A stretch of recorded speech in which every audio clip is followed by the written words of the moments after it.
let's talk about what is needed to raise our standards, because this is I think this is important to go on to for the next topic, because really we need a level of inspiration.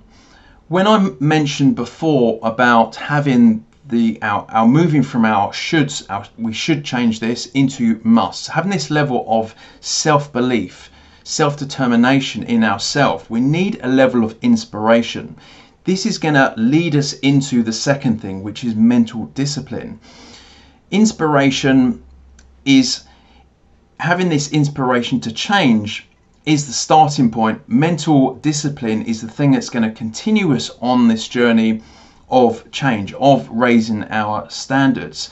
And then this also leads into the third thing, having this philosophy of non-resistance. This is important. This is why I mentioned that life is a growth-centric experience. If we have this level of non-resistance with life, then we understand that life flows, things happen in life.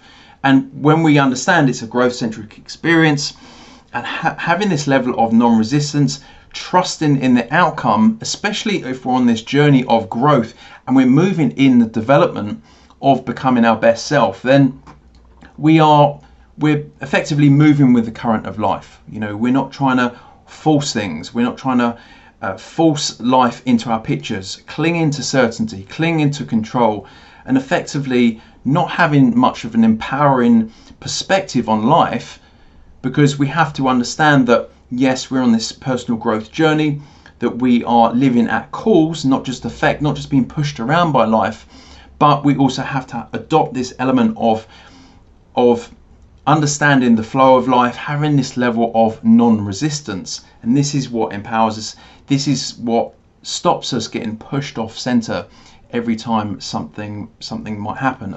Life presents you with a challenge or something.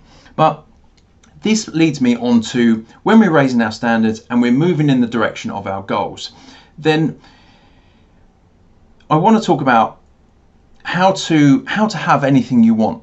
There's a couple of things that if you want to move in that direction, to achieve anything, you need the necessary time and the necessary commitment.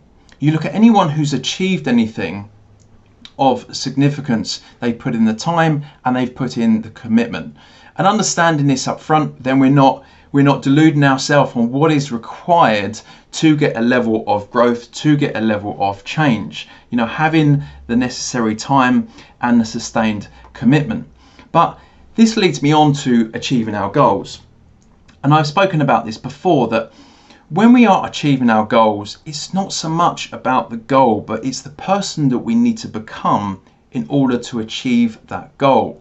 And this fits in very nicely with what I'm discussing about raising our standards here. Because if we're going to raise our standards in a certain area of our life, if we have some goals in relation to that, then who do we need to become in order to achieve that goal? Who do we need to become to raise our standards to that level? And if we're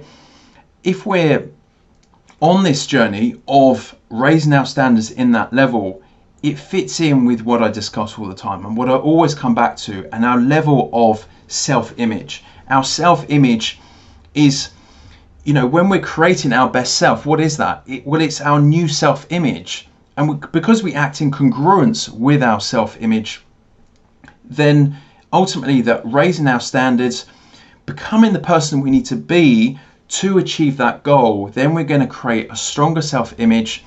A self-image, like I said, we behave in congruence with our actions, our thoughts, our behaviors. That's who we become. We've achieved a level of lasting change by creating that level, that new self-image, our best self, as it were. But that's ultimately what it is, our potential, our best self. It's this self-image in the direction of our goals, in the direction of raising our standards.